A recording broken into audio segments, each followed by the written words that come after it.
オマージュ神剣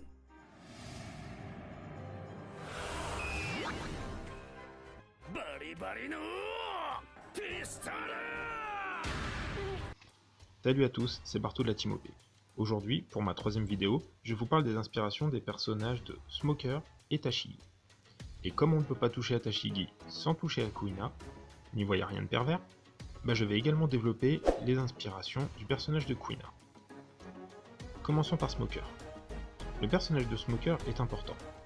À plusieurs reprises, il est le représentant de la marine face à Luffy. Sa construction est faite d'un pêle-mêle de personnages anciens et contemporains. Smoker a un nom à l'américaine.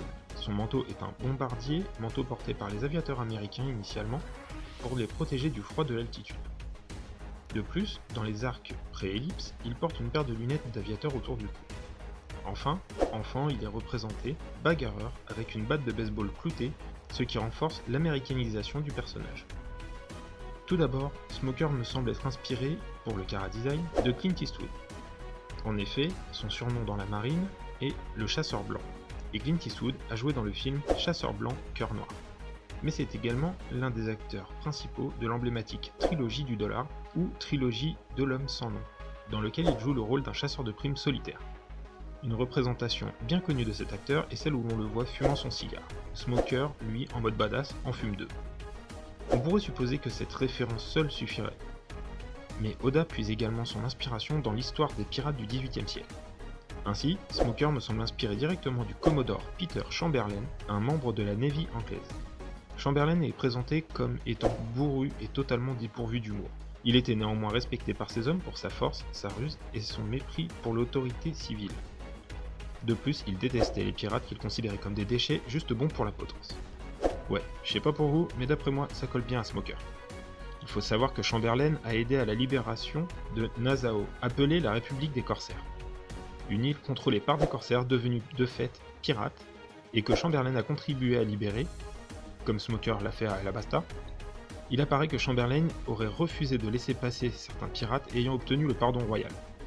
Ce qui fait penser à l'aversion que Smoker porte au Shichibukai, ainsi qu'à la fameuse phrase « Un pirate reste un pirate ». Avant de traiter Tashigi, parce que j'ai pas trouvé grand chose, je dois l'avouer, je vais vous parler de Kuina, vous allez comprendre. Kuina est la personne qui reste l'un des plus grands mystères de ce manga. En effet, dans un monde où les personnages peuvent traverser une montagne, comme Oddie Jones par exemple, et en sortir indemne, elle se tue dans les escaliers. Normal, ça passe crème. Peu d'entre nous y ont cru. Beaucoup supposent qu'elle est en vie quelque part entre chez les révolutionnaires et Wano Kuni. Pour ma part, je pense que Kuina est à Wano, et qu'on la reverra au chapitre 917.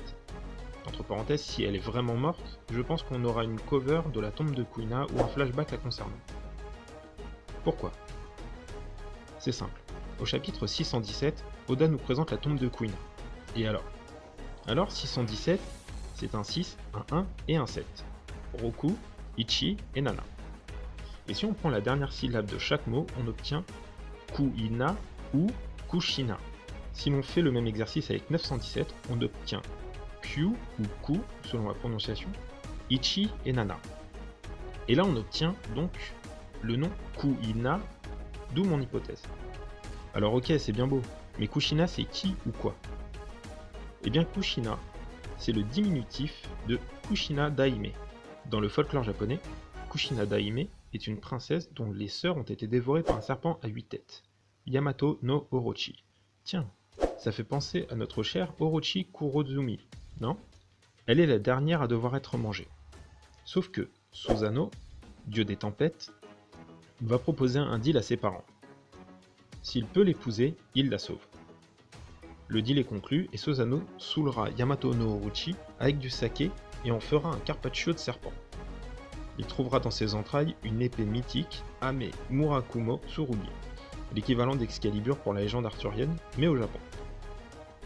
Épée qu'il donnera à sa sœur Amaterasu. Bref, pour moi Kuina, c'est Kushina Daime. Après, qui la sauvera, lui viendra en aide contre Orochi Kurozumi, Dragon, Zoro, je vous laisse les hypothèses. De plus, Kuina porte le nom d'un oiseau qui ne vit qu'au Japon, le râle d'Okinawa. C'est un oiseau qui, comme beaucoup d'autres, ne vole quasiment pas. Cette particularité a son importance. Vous allez comprendre. Tashigi, elle aussi, porte le nom d'une espèce d'oiseau, moins rare, nommée la bécasse des marais. Cette espèce d'oiseau, contrairement au râle d'Okinawa, vit au nord du Japon. Et contrairement à ce qui est dit partout, cette espèce migre sur la côte est de l'Australie. Oda a dit « Ce n'est pas parce que l'oiseau ne vole pas maintenant qu'il ne volera jamais. » Or, si l'oiseau représenté par Tashigi migre, c'est qu'il vole, alors que celui qui est représenté par Kuina... Enfin bref, vous m'avez compris.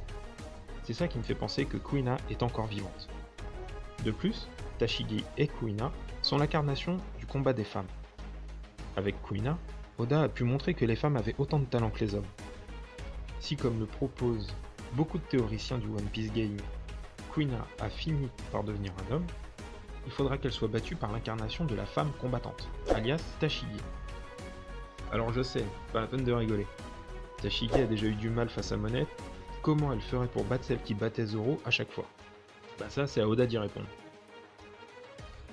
Beaucoup supposent que Zoro va quitter l'équipage en apprenant ce qu'a fait Sanji à Luffy sur Whole Cake. Effectivement, 3 équipiers de Luffy aujourd'hui ont quitté l'équipage un temps pour une cause personnelle. Et ce sont 3 Nakama qu'il a rencontrés avant de passer Redline. Il semblerait logique que Zoro ait sa partie à lui. Du coup, je pense que Zoro va sûrement quitter l'équipage, non pas par vengeance ou par mépris de ce qu'a fait Sanji à Luffy, mais plutôt pour assumer une cause qui sera soit sauver Kuina, soit peut-être sauver Tashigi d'ailleurs. Voilà, c'était ma 3ème vidéo, j'espère qu'elle vous aura plu. Merci à ceux qui soutiennent le truc, notamment Sabo pour les miniatures, les avatars et tout le reste, Blue, mon pote, pour le soutien infini, Renoir parce qu'il remet mes points de vue en cause à chaque fois et qu'il me permet d'affiner mes recherches, et à l'ensemble de la team et du Discord OP. Tous les liens sont dans la description. Merci à vous également, et n'hésitez pas à me proposer des personnages à décrire ou à me donner vos avis pour améliorer mes vidéos. C'était Barto pour ma 3ème vidéo.